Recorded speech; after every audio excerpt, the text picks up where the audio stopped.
So what's the outlook for quantum technology in 2020? With 53 working qubits, Google's Sycamore finally demonstrated quantum supremacy, showing that calculation with insanely complicated quantum amplitudes actually works, and that ultimately the writing's on the wall for the Turing machine. It wasn't without controversy though, and the slightly compromised nature of Google's success reminds us that quantum supremacy is just base camp on a long journey. In reality, all of the leading groups are struggling to control crosstalk in larger devices. For 2020, Google is prioritizing fidelity improvements over qubit count, Rigetti, scale and performance. IBM promotes quantum volume as a balanced measure of overall device capability and recently achieved QV32 with a 28-qubit Raleigh processor. Watch out whether it can double quantum volume again later in 2020, perhaps with the 53-qubit Hummingbird series. Google, IBM, Rigetti are the clear gate model leaders as we enter 2020, all based on superconducting qubit technology. Watch out as other superconducting qubit-based startups seek to join the club, including notably Origin Quantum from China. In reality, though, they're several years behind. Keep this in perspective. The digital revolution didn't get underway until transistors replaced valves and integrated circuits replaced wires. Caltech Professor John Prisco talks of the quantum chasm between today's devices and the millions of qubits we need. We don't yet have the quantum equivalent of the digital bit. We need error correction. We need scale. The list of credible alternative qubit technologies for the long term continues to grow, not narrow. In 2020, watch out for more on trapped ions from IonQ and others. Watch out for a first photonic device from Xanadu. Watch out for a silicon spin initiative from the European Union. In a wider context, breakthroughs on error-correcting protocols may be just as important as progress on hardware, and that's an area where photonics-based psi-quantum have been notably active. Alternative qubit technologies have very different strengths and weaknesses. Watch out for startups focusing on special-purpose quantum computers targeting specific NISQ applications. Quantum supremacy is a significant milestone, but there are no immediate applications, right? That's not what John Martinez and Scott Aronson are saying. They both point to the ability of Sycamore-era quantum devices to produce provably random numbers. Crucially, this can be done remotely and publicly without having to trust the operator. That opens up modest applications in lotteries and audit. If it can be extended to proof-of-stake blockchain, that's potentially much more significant. Publicly provable random numbers could be the key missing resource that new consensus protocols are waiting for. You've probably watched multiple quantum vids where the presenter vaguely speculates about the quantum applications no one thought of in advance. It would be quite remarkable if this first one is just that. In general, though, the picture is more challenging. Simulating quantum chemistry is a slam-dunk killer app, but full-scale calculations require large error-corrected devices. Quantum optimization looks widely applicable, but the best algorithms require input data stored in quantum RAM. Quantum machine learning, ditto. We don't yet have that QRAM tech. In short, all the great stuff we really know about requires large-scale fault-tolerant quantum computing. And that's still many years off. Practically in 2020, early players are exploring alternative strategies that may offer results with early NISQ-era devices. Rigetti notably emphasized the optimized support their environment provides for hybrid classical quantum approaches. Software startups are exploring a variety of variational quantum approximation techniques. These heuristics often offer no proof of quantum advantage, and that can make the theoretically minded scoff. However, classical machine learning is preceded by trial and error. Quantum machine learning may be no different, particularly where there are quantum correlations to spot in input data. Also, there are indications that clients are realizing benefits just from having bright people think about their problems in new ways. D-Wave has a characteristic focus on user-led trials, and some now look near production ready. Clients won't care whether there's a provably quantum advantage, just that there's a business benefit. Indeed, watch out for competition from quantum-inspired but conventional devices such as Fujitsu's Digital Annealer or Toshiba's SBM. All this notwithstanding, 2020 may be the year where prospective clients realise just how far some of the hype has got ahead of what can be achieved now. Some speculate the sector will have to endure a quantum winter while early investors wait to see returns. Everyone knows how lucrative controlling the software playing field was in the original digital revolution. Everyone knows you have to start early to build a mutually beneficial ecosystem. In 2020, everyone is going to want you to join their quantum software camp. IBM Q is currently by far the leading platform for quantum first contact. In 2020, it and other expanding proprietary offerings are set to be joined by hardware-agnostic platforms from Microsoft and Amazon. For most, these are still learning environments and may find different user niches. Indeed, Atos has already spotted a niche for those simply wanting a secure, on-site classical simulator. Google have also been pouring concrete for the data centers needed to support a quantum cloud service. Given the cache of its leading processors, expect this to make a big splash when finally launched. Pure-play quantum startups Zapata and QCware are also entering the platform market with hardware-agnostic visions and algorithms expertise. Distinctive again is Strangeworks' vision for gluing the community together. Origin Quantum already offer a simulator-based cloud service in China. At the application level, quantum software startups are wrestling to balance vertical market insight with horizontal problem class expertise. Large players like IBM can tackle both ends at once. For quantum software startups, some differences of emphasis are emerging. Some are building on wider expertise around industry segments. Some are building tools and libraries focused on problem classes in quantum chemistry, optimization, or machine learning. As an engaged end user, Airbus has itself seized the initiative. In 2020, we'll see the first awards made from the Airbus Quantum Computing Challenge. This could be a model for other forward-thinking industry majors to follow. How the lower layers of the quantum software stack will finally set is not clear. Creating efficient quantum compilers is an occupation for the hardcore geek. Independents have already been benchmarking their offerings against platform-native rivals. Rigetti have been experimenting with AI Assist. Others have debuted with a focus on quantum error correction, surely a coming discipline. And the vital role of low-level quantum control specialists has been acknowledged by leading hardware groups. Again, control engineering and machine learning are at the fore. Opportunities for optimization may lead some of these proto-layers to merge. Intel's recent launch of Horse Ridge, a cryo-friendly control processor, is straight from the old motherboard chipset playbook. Large-scale quantum computers able to break current public key cryptography may still be a decade away. But long-term sensitive data or devices with long lifetimes are already vulnerable to this future threat. The NIST process to define standards for maths-based post-quantum cryptography is on track. In 2019, the field was whittled down to 26 candidates for second-round evaluation.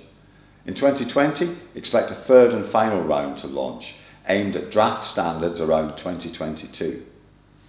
Early movers have already undertaken real-world trials or launched pilot products for clients who want or need to get a head start on transition. Structured lattice-based protocols seem to have an edge, but that structure may also offer vulnerabilities. That's why NIST is proceeding methodically. In parallel, almost all crypto systems can benefit from better random numbers. Early players in the quantum crypto sector already offer QRNG devices. These are a natural spin-off from more advanced quantum applications, and so they're also a good early revenue opportunity.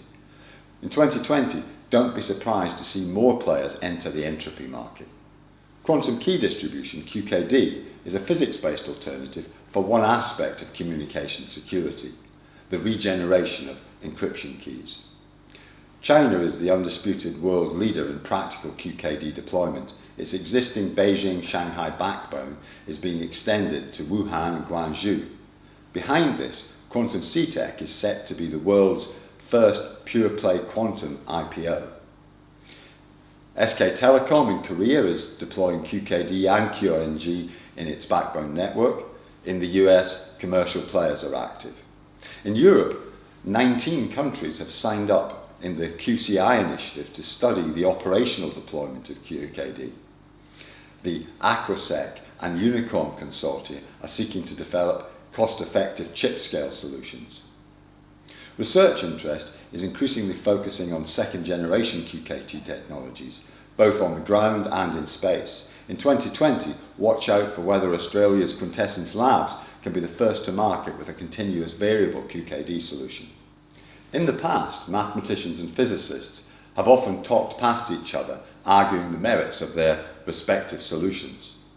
Increasingly, the debate is coming together. The key question is, when does the business case justify the additional cost of QKD as a complementary layer of protection?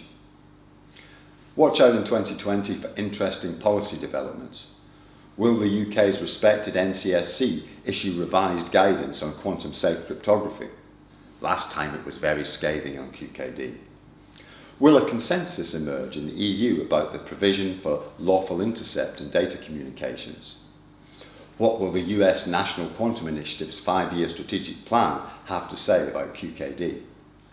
Strikingly, the EU's quantum flagship has adopted building the quantum internet in Europe as a unifying vision for its overall programme. This goes way beyond simple QKD. It looks to the exponential power of networked quantum computers, blinded quantum computing in the cloud, and even networked quantum sensors. In 2020, look for growing discussion of what the quantum internet can really be. For those worried about quantum winter, remember that quantum spring is already coming to some parts of the wider quantum technology sector. It's perhaps easy to see that sensitive quantum systems can also be engineered for other purposes. Opportunities in imaging, sensing and timing are already at or near market. The UK National Quantum Technology Programme started earlier than most and provides a pointer to what can be achieved. Hariba now has a SPAD-based video camera for video fluorescent lifetime imaging, extending an important life science technique.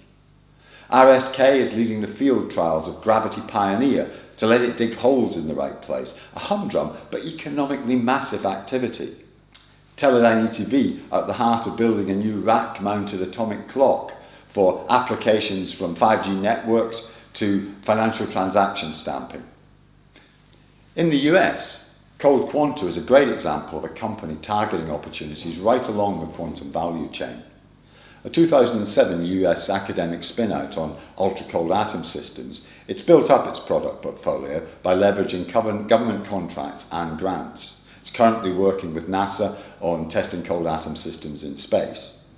Its product roadmap includes secure and stealthy quantum communications, RF sensing for military applications, ultra-precise timing and positioning for navigation, and neutral atom qubits for quantum simulators and quantum computers. This is great strategy because of the overlapping revenue opportunities over time. Quantum radar will continue to attract popular attention in 2020 due to its perceived threat to stealth technology. The truth may be more modest. The term can be construed to cover a wide range of potential upgrades to radar techniques. Simple ones may be easy to achieve but offer only modest improvements. Even the more advanced techniques, though worthwhile, may not be as transformational as the hype suggests. Watch out in 2020 as more understanding of the parameters around this technology emerge. Globally, a quantum race is truly underway as regions and nations seek to join the $1 billion club.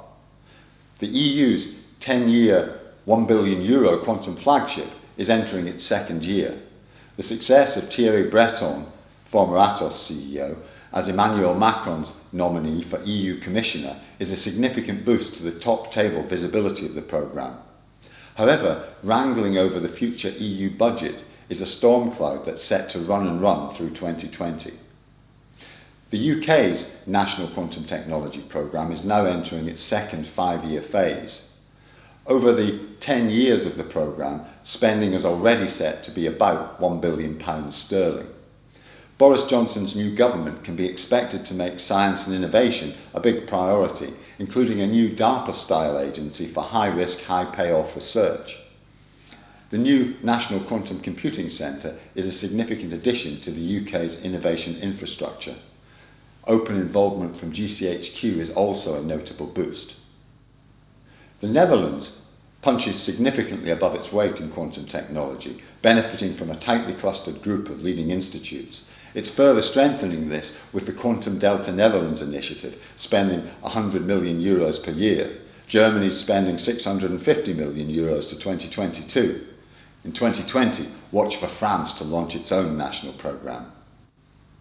The US National Quantum Initiative is set to spend $1.3 billion over its first 5 years. A striking success of the first year was the mobilisation of the Quantum Economic Development Consortium. Over 100 entities have joined, including all of the US quantum majors.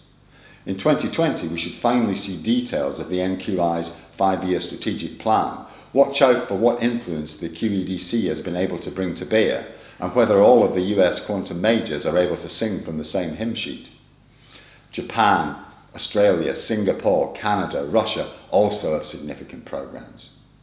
As others scramble to launch billion-dollar investment programs, China may be about to raise the bar. Over the last 10 years, China seems to have spent about $1.5 billion on its early quantum initiatives. Larger future-looking sums have also been reported. 2020 should give us an indication of just how ambitious it plans to be as details start to emerge of its 14th 5-year plan set to start in 2021. Watch out for references to national quantum projects. Funding for the new National Laboratory of Quantum Information Science in Huafei is set to be significant, as are activities in space. Most strikingly, watch out for details on Yang Wanpan's audacious quantum moonshot to demonstrate entanglement over the 1 1/3 light seconds separating the Moon and Earth. Going forward, geopolitical considerations will be increasingly hard to ignore. Everyone wants their share of the future quantum economic pie. Governments don't want their military to labour at a disadvantage. Equally, collaboration over science and innovation is not a zero-sum game, either culturally or economically. For many US friends and allies, this will increasingly feel like an echo of the debate over Huawei and 5G or on global trade. A recent Chinese defence white paper identifies quantum information as one of the 5 technologies gathering application in the military sphere. Would any Western analyst disagree? For more insight on any of these issues, please read Quantum Outlook 2020 or visit factbasedinsight.com. Thank you.